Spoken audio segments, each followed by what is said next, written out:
أبو زحزروان بسم الله محورم مغلا كم زاتو أيت جيتاچو ردام قاليصوم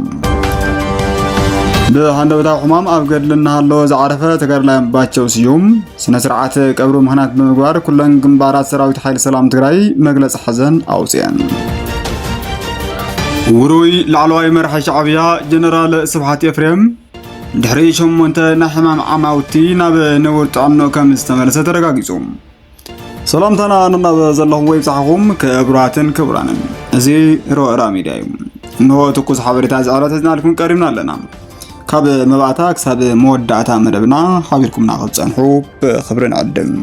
سلناي مكتتال أبز حزروان مغلا كمزعتو ايتا جيتاچو ردا قليصوم بدور زنگرو ميكائيل زمرح ودبن بتحدث وردا زمرح منقسن كاب مغلا زبارروم ودب سمرتن صعبتومن تمالي بيت مخري سلامن لوطن تግራይ بزبل سم بزعبا تግራይ اوغنا حري مبالوم اب قربا غزه مغلا كمزعتو قليصوم زيهم وجز بحال انجراومن اي موتلون مش فدرال منግስት حزي نمواغتلنا ازنا وا فلي خوقعت توقعت لها ابزي ملكته منسي تግራይ ذات ولو مخنات يله ابزي كوللهم تدليم قدم حزي مواغت نير حزنا زسكفن يله منسي تግራይ ካጉዙዳ ዝኾኑ ደቂ ሰው ዓመት ታኪዮም ብዙሕ ገንዘበሎም ብዙሕ ዘረፍዎ ነገር አሎም بخالي من قدي تسب صلوت يكون انت برق بنغودا يطفوا له منقد تليو بعلي راي كاوصا ግን احنا كم تغادلتي كم دليت لوطي كنحصرو نخلو العدل كفطر منتي تنفلالاينا ونزفنا نسرح مقله مكناتينا ابز حصر غزينا هاتينا منم زطرات ነገር የለኝ ማለት አብት መድረኽ ሸዋተ ውድባት ተደራደርቲ ዘመን ማሰላም ፕሪቶሪያም استفلالا سيቪክ ማህበራት سبمويا ميديان كالوتا بpolitika تግራይ عبي ጽልዋ ዘለዎም አካላትን ከም ዝተረኽቡ ተሓቢሮም በሃንደበታ ሁማም አብገድልና ሃሎ ዘዓረፈ ተገድላ ያምባቸው ሲዩም ስነ ስርዓት ቀብሮ ምክንያት በመግባር ኩለን ግንባራት ኃይል ሰላም ትግራይ መግለጽ ሐዘን አውጽየን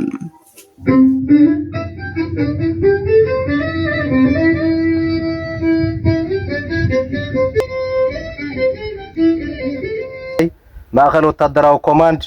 ግንባር ሰለስተ ዝተዋህበ መግለጽ ሐዘን ኣብ ኃይል ሰላም ትግራይ ግንባር ሓደ አዛዝ ክፍለ ሰራዊት ሰለስተ ወይ ድማ ሓሸንገ ዝነበረ ብጻይ አምባቸው ስዩም በዘጋጠመው ሃንደበታዊ ሕማም ህይወቱ ከሐልፍ መኻሉ ብሽም ኃይል ሰላም ትግራይ TPF ግንባር ሰለስተ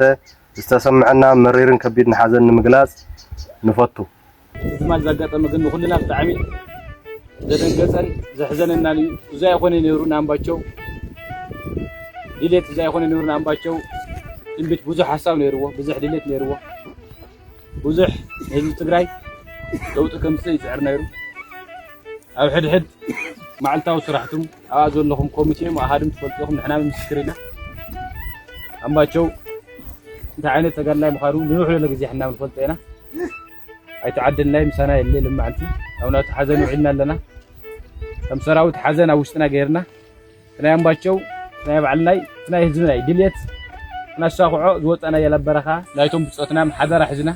ናይ ህዝብ ትግራይ ፀገም ክንፈትሕ ዕዝም ፀኒዕና ኢና ክንቀበል ዝግበአና وروي العلواي مرح شعبيا جنرال سبحات افريم دحري شمنتنا حمام عماوتي ناب نورت عنو كم استملت ترقاقيصوم اتي وتادراو كل في شعبيان مسراتي فلسفنا سوراننا تبالا زودس جنرال سبحات افريم بخلت شحن عصرتن عامه مهرت مننته بزي تገልጸ ሰብ ኣብ መንበር ገዝኡ ብዝተገብረሉ ፈተና ቀትለት ከቢድ መጥቃዕቲ ከም ዝበጽሖ ብዝተፈላለዩ ምንጭታት ተሰሚዑ መንባሩ ይዝከር ሚኒስትር ጻዓትን ማዕድንን ዝነበረ እቲ ጀነራል ድሕርቲ ኣብ ቤቱ ዝተገብረሉ ፈተና ቀትለት ንሸመንተ ዓማውቲ ኣብ ሕክምናው ክትትል ድሕሪ ምጽናሕ ማሊ ንፈለማ ግዜ ናብ ቴሌቪዥን ኤርትራ ቀሪቡ መብርሂ ክብ ተሰሚዑ ጀነራል ስብሓት ኣብቲ ትማል ሰንበታ ብዝተፈነወ መበል 74 ክፋል ሰነዳዊ ፊልም ፈንቅል መብርህንተብ مزعباتي كما أكاد سرحت فنقل زوسد ب1998 عام تمرت تخيد وفي دنكاليا زملكت بسفيحو آزنت اللوم أبطوان سبحات أفريم حلافي وتادراو ستاف هزواو جنبار منبارز فلت كوينهم ኣብ መእተዊ ናይቲ ሰነዳዊ ፊልም ንኣገዳስነት ናይቲ ወፍሪ ኣመልኪቱ እንትገልጽ استراتيجيكاዊ ኣገዳስነት ወፍሪ ደንከልያ ዝያዳ ቅድሚ ሕዚ ከጉልነ ተራእዩ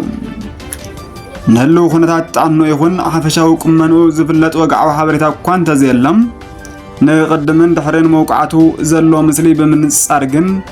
ህሉ ኩነታቱ እንታይ ከም ዝመስል ምግማት ዘጸግም ኣይኮነን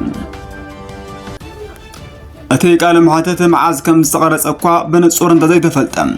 ኣብ የማነቲ ኢዱን ካልኦት ኣካላቱን ግና ገለ ዝጎደለ መሓወር ከም ዘለዎ ዘመልክት እዩ ጀነራል ስብሓት ኣዝዩ ከም ዝተሃስየን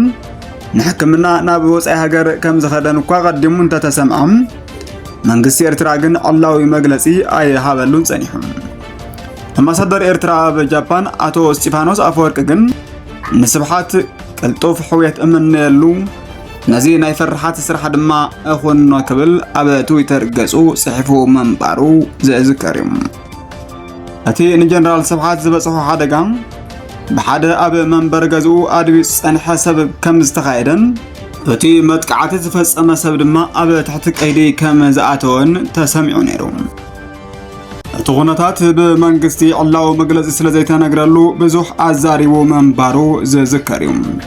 ከም ሳዕቤኑ ድማ ብዙሓት ሰባት ነናቶም ግምታትን መደምደምታታትን ክህቡ ዕድል ፈጢሩ እዩ ኣብቲ እዋን ብዛዕባ ኩነታቱ ዝገልጽ ሓበሬታ ካብቲ ናይ ነዊሕ እዋን ግዜ ቃልሲ መሳርሕቶ ዝነበረ ኣምባሳደር ስጢፋኖስ ካብ ጃፓን ጥራሕ እዩ ዝነበረ ጀነራል ስብሓት ኣብዚ ናይ ሕዚ ወግዑ እውን ብዛዕባቲ ከም ላዕለዋይ ወተሃደራዊ ኣዛዚ መርሖ ዝነበረ ኣብ ድሮ ናጽነት ኤርትራ ዝተኻየደ ፍሉይ ወፍሪ እንተዘይኮይኑ ካልእ ብዛዕባ ውልቃዊ ኩነታቱ ዝተዛረበ የለን ሕዚ ዘለሉ ኩነታት ስራሕ ይኹን ብዛዕባቲ መርሖ ዝነበረ ሚኒስትር ጸዓትን መዓድንን እውን ብወግዒ ዝፍለጥ ነገር የለን ጀነራል ስብሓት ኤፍሬም 1965 ዓመተ ምህረት ናብ ህዝባዊ ግንባር ዝተሰለፈም ሓደ ካብ ላዕለዎት መራሕቲ ህዝባዊ ግንባር ሓርነት ኤርትራ ኮይኑ ኣባል ፖለቲካዊ ቤት ጽሕፈት ዝነበረ እዩ ኣብ ፈለምቲ ዓመታት ናጽነት ኤርትራ ኣመሓዳሪ ከተማ ኣስመራን ሚኒስተር ጥዕናን ድሓር ድማ ካብ 1988 ክሳብ 2007 ዓመተ ምህረት ሚኒስተር ምክልኻል ኮይኑ